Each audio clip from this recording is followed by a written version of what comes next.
بسم اللہ الرحمن الرحیم صلاۃ دائما بارک وسلم وصلی علیہ۔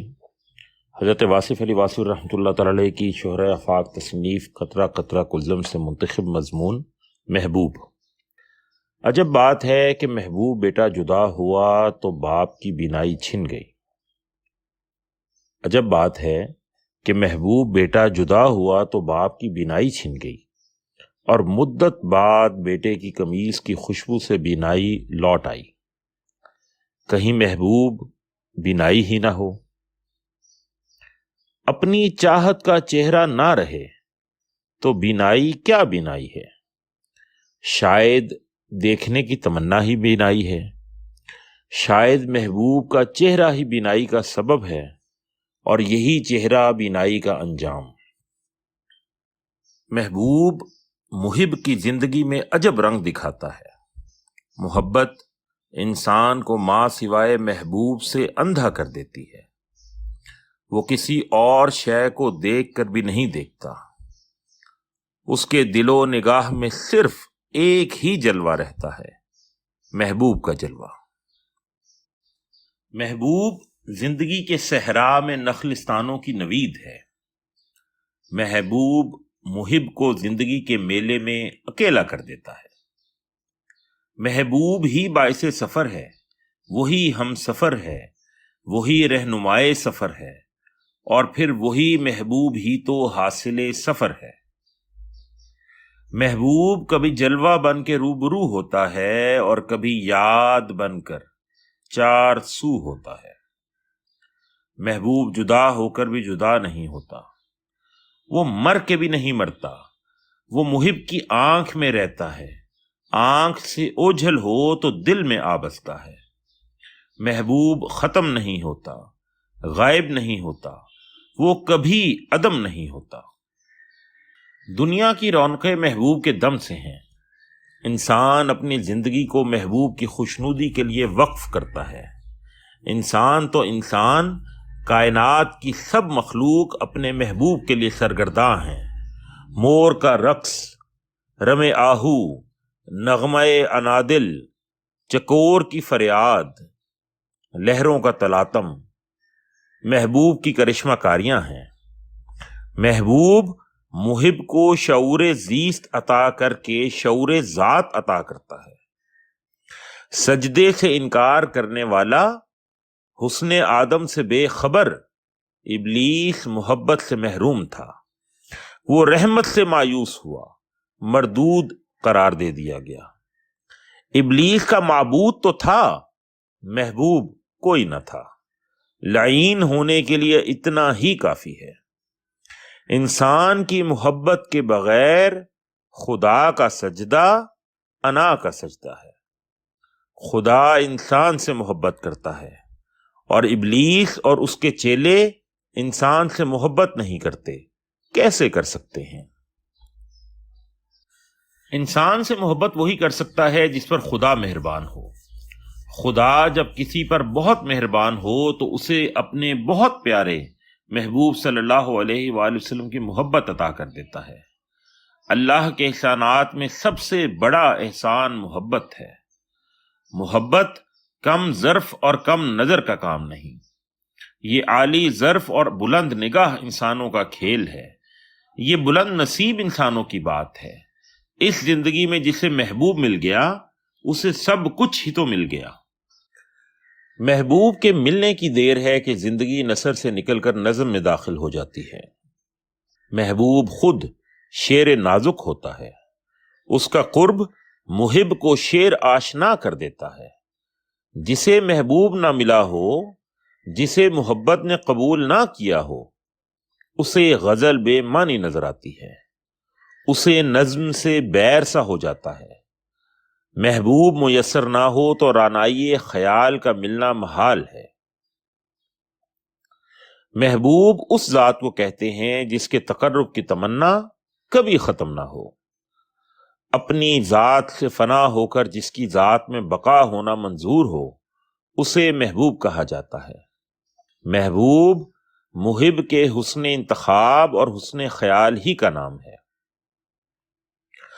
ہر زندہ انسان کے لیے کوئی نہ کوئی محبوب ضرور ہوگا، جن کا کوئی محبوب نہیں، وہ اپنے آپ سے محبت کرتے ہیں، اپنی اداؤں پر مرتے ہیں، اپنے خون کی سرخی پر فدا ہونے کی خواہش ان کے خون کے سفید ہونے کی دلیل ہے۔ ایسے لوگ آئینہ خانوں میں اکثر دیکھے جاتے ہیں، نہ وہ کسی کو پسند کرتے ہیں اور نہ ہی کوئی اور ان کو پسند کرتا ہے۔ ظاہر ہے ان کی زندگی ایک جزیرے کی طرح ہے، وہ خود ہی آواز ہیں اور خود ہی گوش بر آواز۔ ایسے لوگ سخت دل اور تند خو ہوتے ہیں، ان کے نصیب میں تنہائیاں ہیں۔ ایسے لوگ کبھی کبھی خودی سے آشنا بھی ہو جاتے ہیں، ان کو اپنے ہی سر نہاں تک رسائی ہو جاتی ہے۔ ان کا محبوب، ان کی ذات ان کے لیے کرشمہ کاریاں کر جاتی ہے۔ آج کے دور کا انسان محبوب سے آزاد سا ہو گیا ہے، وہ انسانوں سے مایوس ہو چکا ہے، وہ اپنے آپ سے مایوس ہو چکا ہے۔ اسے کسی پر کسی حالت میں اعتماد نہیں، وہ اپنے ماضی پر تو نادم ہے ہی صحیح، اپنے مستقبل پر بھی نادم ہے۔ آج کے انسان کا محبوب سرمایہ ہے، وہ اپنے مال کو اپنا محبوب مانتا ہے، اسے چاہتا ہے، اس کی پوجا کرتا ہے، اس کے وصال سے خوش ہوتا ہے اور اس کے فراق سے ڈرتا ہے۔ آج کے انسان کو موت سے زیادہ غریبی کا ڈر ہے۔ مال کی محبت نے اندھا کر دیا ہے، انسان کو غافل کر دیا ہے۔ اس کی آنکھ تب کھلتی ہے جب بند ہونے لگے۔ بڑی محرومیاں ہیں آج کے محب کے لیے، آج کے محبوب کے حوالے سے۔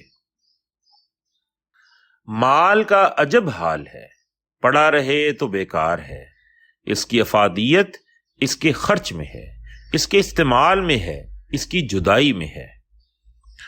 یہ محبوب ہمیشہ سے ہر ایک کے ساتھ بے وفا ہے، بے وفا رہا ہے اور بے وفا رہے گا۔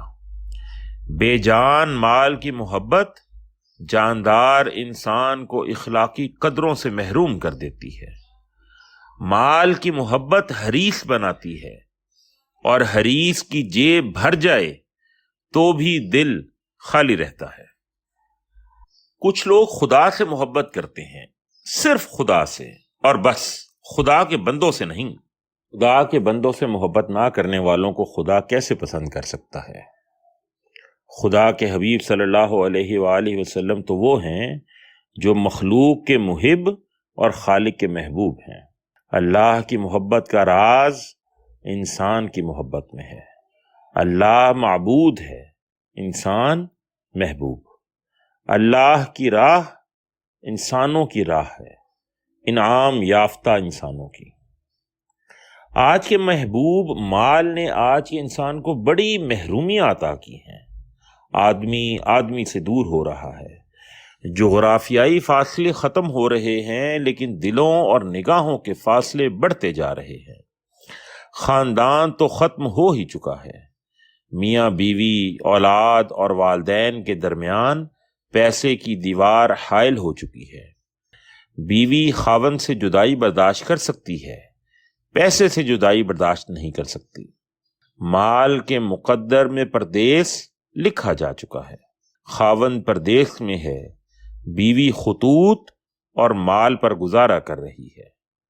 گھر سجائے جا رہے ہیں اور جس کی خاطر مقصود تھی وہ نظر نہیں آتا، کمائیاں کرنے گیا ہوا ہے۔ کچھ لوگوں کا محبوب نظریہ ہے، نظریات کی محبت نے ملکوں میں فساد مچا رکھا ہے۔ دائیں اور بائیں کی تقسیم قوم کو تقسیم کر چکی ہے۔ بھائی بھائی کے روبرو ہے، بلکہ دو بدو ہے۔ گلستان وطن میں بڑے گل کھلنے والے ہیں۔ نظریہ پرست انسان مردم بیزار ہے۔ نظریات کی جنگ کا خطرہ منڈلا رہا ہے۔ صورتحال خوفناک ہے، انسان تقسیم ہو چکا ہے۔ ایران، عراق نظریات ہیں، ہر دو فریق مصروف جہاد، سچے خدا کے نام پر دونوں گروہ جنگ کر رہے ہیں۔ کون سچا ہے کون جھوٹا؟ دونوں سچے تو نہیں ہو سکتے۔ محبوب پرستی جنگ پرستی تو نہیں ہو سکتی۔ اپنے ہاں حکومت اور حزب مخالف دو نظریے برسرے پیکار ہیں۔ انسان کی محبت سے محروم لوگ نظریات کی گرفت میں ہیں۔ انسان سے محبت نہ ہو تو وطن کی محبت بھی وہمہ ہے۔ جس دیش میں ہمارا کوئی محبوب نہ ہو اس دیش سے محبت ہو ہی نہیں سکتی۔ آج کے انسان کی وطن پرستی اس لیے مشکوک ہے کہ وہ انسانوں کی محبت سے عاری ہے۔ زمین، مکان اور پیسے سے محبت کرنے والا انسان محبت کی اصل روح سے محروم ہے۔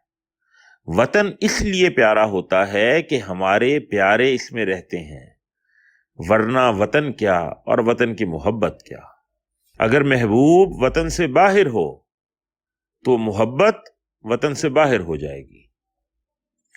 محبوبوں میں سب سے زیادہ خطرناک محبوب شہرت ہے۔ شہرت سے محبت کرنے والا دراصل اپنی انا کا پرستار ہے۔ انسانوں میں خدمت کے بغیر سربلندی کی تمنا ظلم ہے۔ انسانوں میں خدمت کے بغیر سربلندی کی تمنا ظلم ہے۔ جھوٹے معاشرے میں شہرت حاصل کرنے والا سچے معاشرے میں بدنام گنا جائے گا۔ والسلام۔